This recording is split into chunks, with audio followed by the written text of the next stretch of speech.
The star accused of paying a teenager for sexual images has been reported to police by the BBC and suspended. But the corporation is still under fire for taking so long to act on a complaint made in May.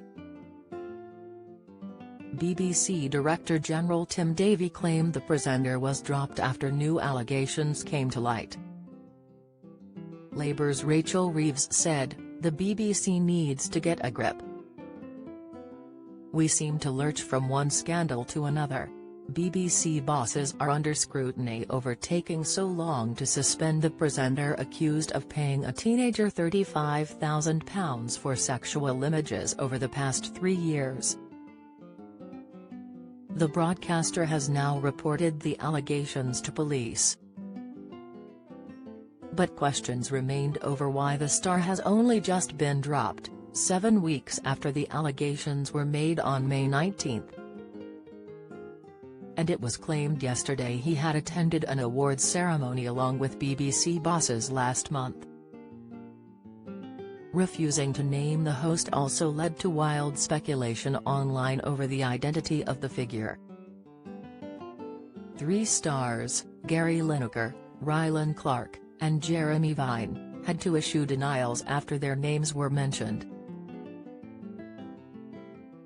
BBC Director General Mr Davie claimed the reason for the delay was that the full picture only emerged last week, when the alleged victim's mum gave new information to a newspaper.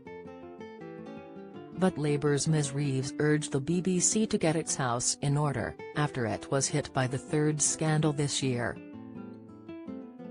In a reference to Philip Schofield quitting ITV over his affair with a young colleague, the Shadow Chancellor said, "The BBC, but also other broadcasters, need to get a grip because we seem to lurch from one scandal to another."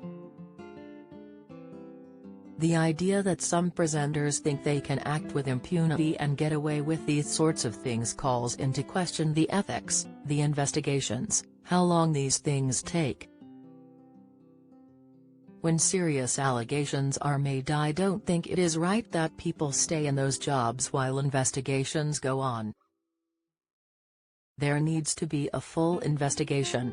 Former ITN boss Stuart Purvis said, "We want to know what was the BBC's appetite for getting to the truth."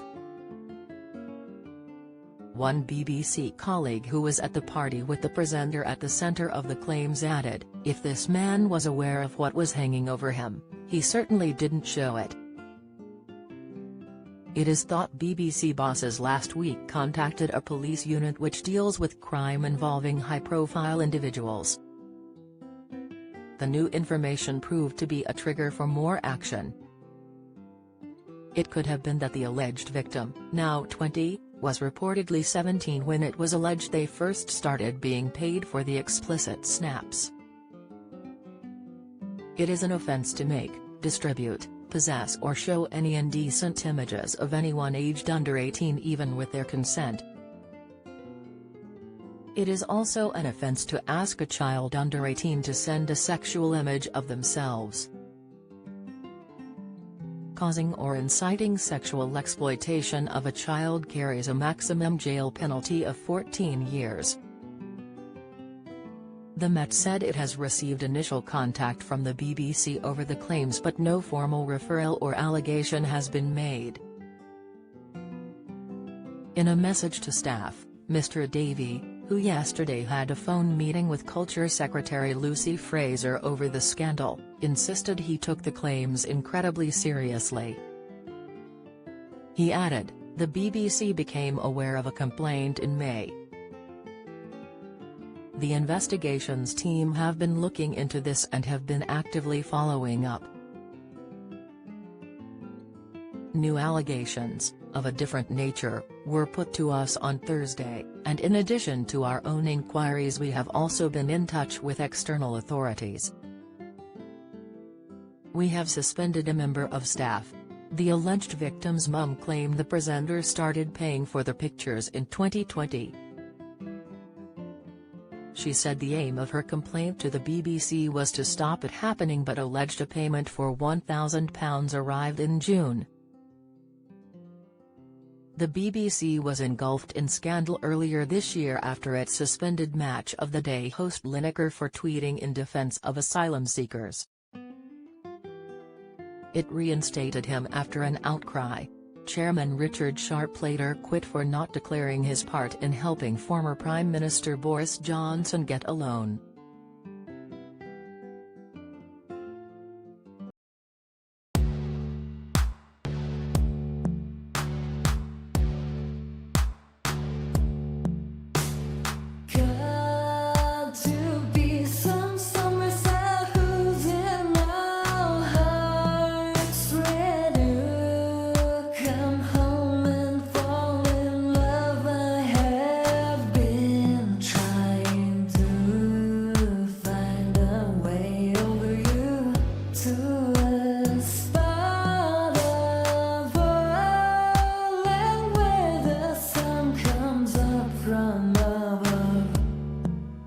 Now take